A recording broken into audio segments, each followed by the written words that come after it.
What is going on, guys? It's Modded Warfare here. Welcome back to another PS5 jailbreak news update. So we finally now have a kernel exploit implementation for the PS5 that you can run right now on your PS5 console.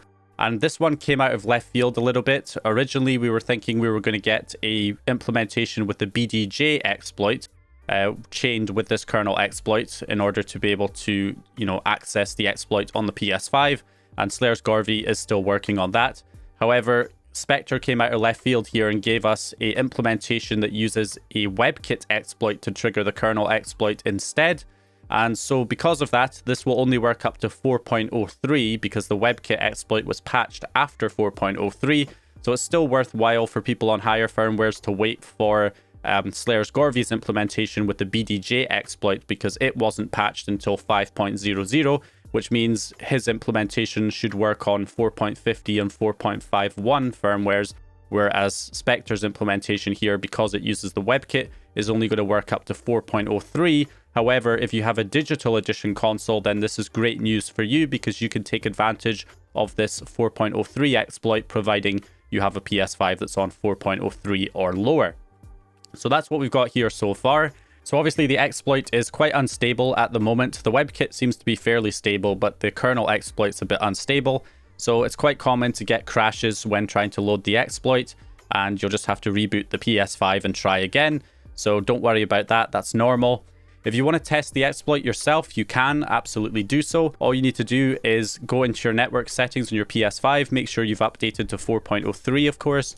And what you want to do is head into the network settings, change your network settings, and change the DNS address to 165.227.83.145, or change the DNS address to 192.241.221.79. Once you have one of those DNS addresses added in your network settings, you can then log out and log back into your profile to clear your website data, which is weird, but that's what you have to do on the PS5, otherwise it doesn't clear properly. And then go onto the user guide, accept the security certificate, and it will take you to Aliziv's PS4 host. From there, you just hit the left trigger twice, and that will give you a URL redirector. And then the URL you want to go to is the 7-in-1 host by EchoStretch, which is the only one I've seen so far, but I'm sure there'll be other websites hosting it as well soon. So the site you want to go to is es7in1.site. Head to that website, go to the ES tab in the top left-hand corner, and you will see the 4.03 debug settings option that you can run on the PS5. And what you want to do is wait for all the text to appear. Now, it's likely going to crash at some point during the loading of the exploit, where you'll just have to reboot the PS5 and try again. However, if it works all the way to the point where it says enable debug settings, and then below that it says, RPC server triggering in 10 seconds or whatever, that's the point when you should be able to exit the browser, and you should press circle to exit the browser, not the PS button, and not options and close page, because otherwise it will panic, and the debug settings should then be enabled for you and you can access them. So that's what we've got right there. That's a quick way of loading the exploit without having to go through all the hassle of setting up the hosting files yourself from the GitHub page from Specter, because you can do it this way as well, where you manually host it using these Python scripts, but obviously that's quite a bit involved when it comes to getting that all set up. So it's easier to just go to a site that's already hosting the exploit for you. However, I will probably do a full tutorial once I can actually get the exploit running on my system. So anyway, there we go. So of course, it's worthwhile waiting as well for the BDJ exploit.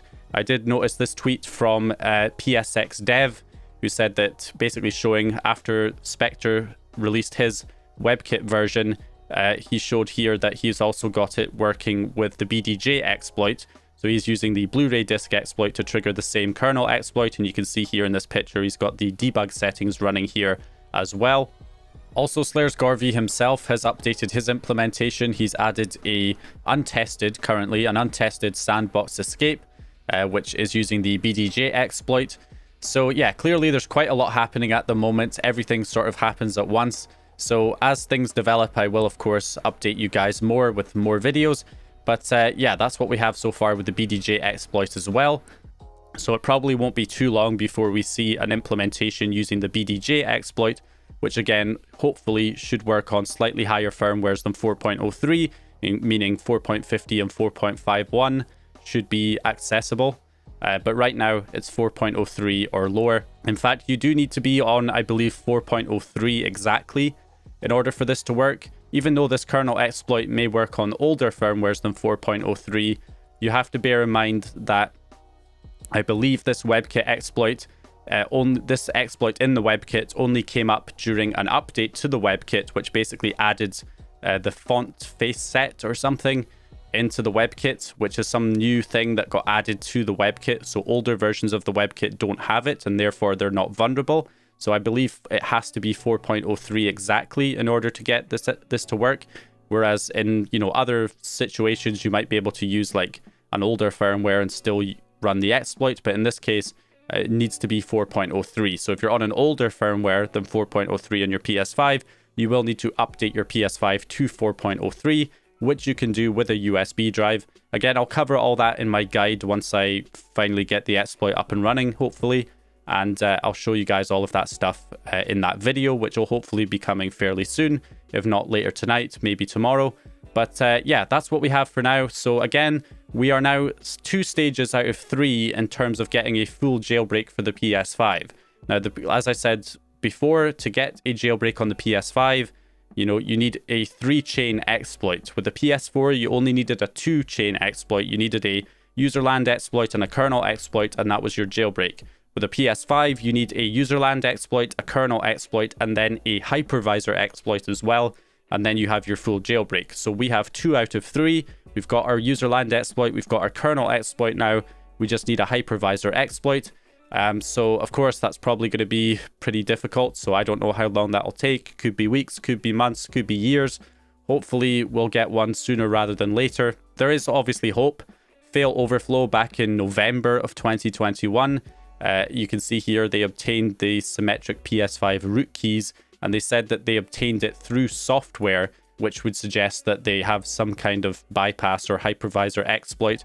They were able to bypass it somehow. So it certainly seems like it is possible. So, you know, hopefully we will get a hypervisor exploit at some point and then get a full jailbreak.